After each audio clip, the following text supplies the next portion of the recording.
It is the year 1977. In the skies of London, a giant pig is floating. People cannot believe their eyes. Pink Floyd had hired photographer Storm Thorgerson for the cover of Animals. Roger Waters wanted a powerful symbol. For that, a 50-meter inflatable pig was built. The plan was simple. The pig would hang between the chimneys of Battersea Power Station. A photograph would be taken. The album cover would be immortalized.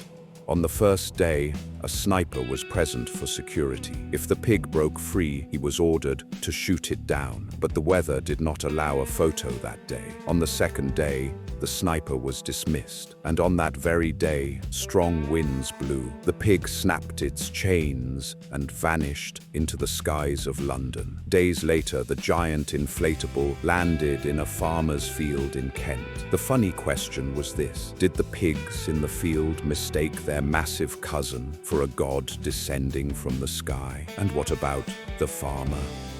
Behind this bizarre story stood a remarkable album, one inspired by George Orwell's Animal Farm. Orwell had fought in the Spanish Civil War. He was fighting the fascists, but soon he saw betrayal among his own side. One night, he witnessed comrades from his unit executed in secret. That moment changed him forever. He realized how easily ideals collapse into hunger for power, and how humanity seems condemned to repeat the same greedy mistake again and again. Animal Farm was born from that trauma.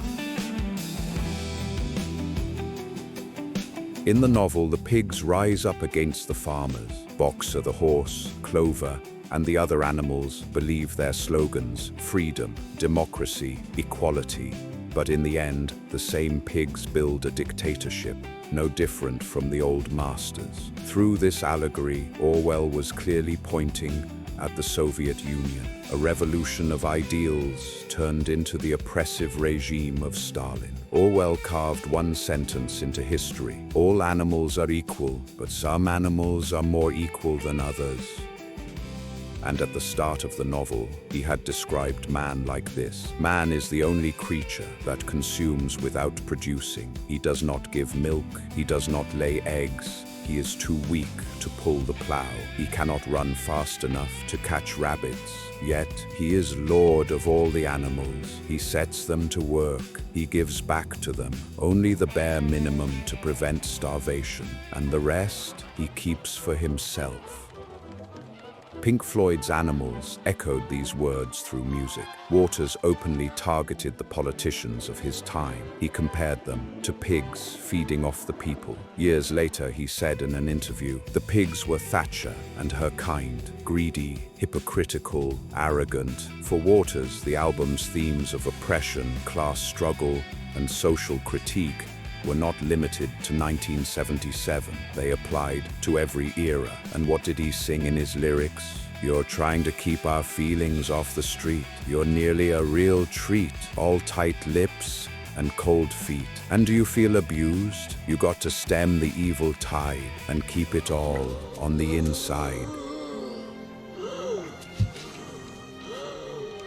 Here, try to drink some water. Yes, I will. Any improvements, Our leader is going to make arrangements to have his most loyal worker treated in hospital. Thank you. Now, back to work. But I don't think I should leave him.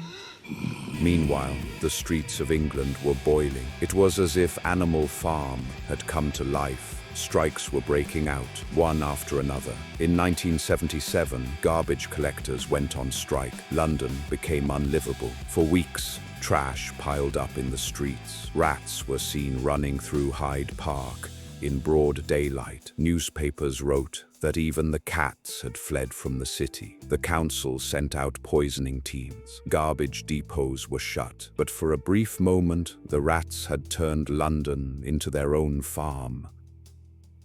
The city felt like Orwell's nightmare made real. People were tired of exploitation. But one question had to be asked to the crowd. If you had seized power, would you also have become corrupt and carried on the same system?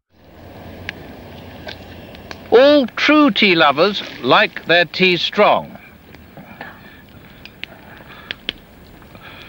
6 heaped teaspoons should be about right. Now, no strainers or bags to imprison the tea. Actually, one can swallow tea leaves in considerable quantities without any ill effect. One should pour the tea into the cup first. This is one of the most controversial points of all. But I maintain that by putting the tea in first, one can more precisely regulate the amount of milk that goes in, whereas you are liable to put too much milk in if you do it the other way round. Lastly, tea should always be drunk without sugar. It would be equally reasonable to put in pepper or salt.